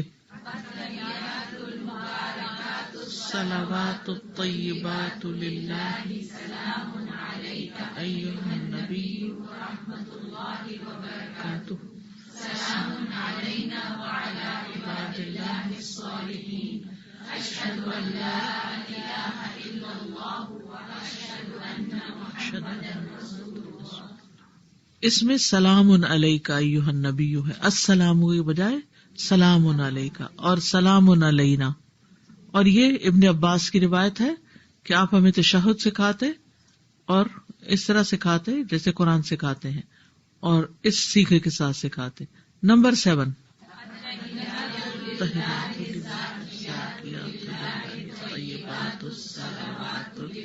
السلام علیک ایھا النبی ورحمۃ اللہ وبرکاتہ السلام علینا وعلی عباد اللہ الصالحین اشہد ان لا الہ الا اللہ واشہد ان محمدا عبدہ ورسولہ. تو الزاکیات کے الفاظ آ گئے ہیں، المبارکات الزاکیات. عبد الرحمن بن عبد القارئ سے مروی ہے کہ انہوں نے عمر بن خطاب رضی اللہ عنہ سے سنا اس حال میں کہ آپ ممبر پر لوگوں کو تشہد سکھا رہے تھے. آپ کہہ رہے تھے تم سب کہا کرو التحیات للہ الزاکیات للہ الطیبات الصلاۃ للہ السلام علیک ایھا النبی ورحمۃ اللہ وبرکاتہ السلام علینا وعلی عباد اللہ الصالحین اشہد ان لا الہ الا اللہ واشہد ان محمدا عبدہ ورسولہ. الزاکیات سے مراد نیک اعمال، یعنی ہمارے اعمال صالحہ سب اللہ کے لیے ہیں. نمبر 8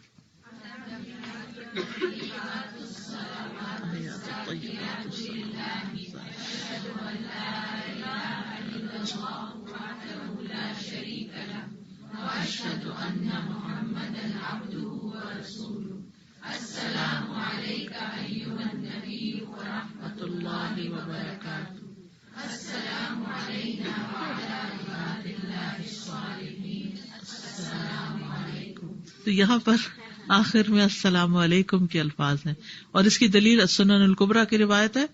نبی صلی اللہ علیہ وسلم کی زوجہ عائشہ رضی اللہ تعالی عنہا سے روایت ہے کہ جب وہ تشہد میں بیٹھتی تھی تو یہ الفاظ کہتی تھی، ٹھیک ہے، اور اس کے آخر میں السلام علیکم کہتی. الحمدللہ ہمارا آج کا لیسن مکمل ہوا. آپ لوگوں کے پاس جتنے بھی کوئی اگر سوال وغیرہ ہیں تو انشاءاللہ آپ لوگ اپنے پاس نوٹ ڈاؤن کر لیں. سبین آپ کے ساتھ نیکسٹ ویک جو ہے وہ نیکسٹ کلاس میں جو ہے وہ انشاءاللہ ڈسکشن کر لیں گے. آئی ہوپ آپ سب نے اچھے اچھے نوٹس بنائے ہوں گے اور بہت ساری نئی چیزیں سیکھنے کو ملی. الحمدللہ اللہ سبحانہ تعالیٰ ہم سب کو توفیق دے کہ ہم ان پہ عمل بھی کر سکیں. اللہ تعالیٰ ہمارے حافظے کو بھی اتنا مضبوط بنا دے کہ ہمیں یہ چیزیں یاد بھی رہیں اور پھر ہم خود بھی سیکھیں، عمل کریں اور پھر دوسروں کو بھی سکھائیں. اور سب سے بڑی بات جو وہ یہ کہ حکمت کے ساتھ، اچھے الفاظ کے ساتھ، پیار کے ساتھ، محبت کے ساتھ اور خیر خواہی کے جذبے کے ساتھ. ادروائز اگر ہم صرف یہ سمجھ کے نا کہ چونکہ مجھے آ گیا تو اب سب کو آ جائے، تو اگر ہم تھوپنے کی کوشش کریں گے نا دوسروں پہ تو پھر اس کا نہ ہمیں فائدہ ہوگا نہ ان کو فائدہ ہوگا، کیونکہ اس سے پھر جو ہے وہ خیر لینا لوگ چھوڑ دیتے ہیں. اور بے شک اگر ہمارے پاس خزانہ بھی ہو لیکن اگر ہمارے پاس حکمت نہیں ہے، ہمارے پاس اچھے الفاظ نہیں ہیں اور اچھا طریقہ ہمیں نہیں آتا تو پھر اس خزانے کا کسی کو کوئی فائدہ نہیں ہوگا.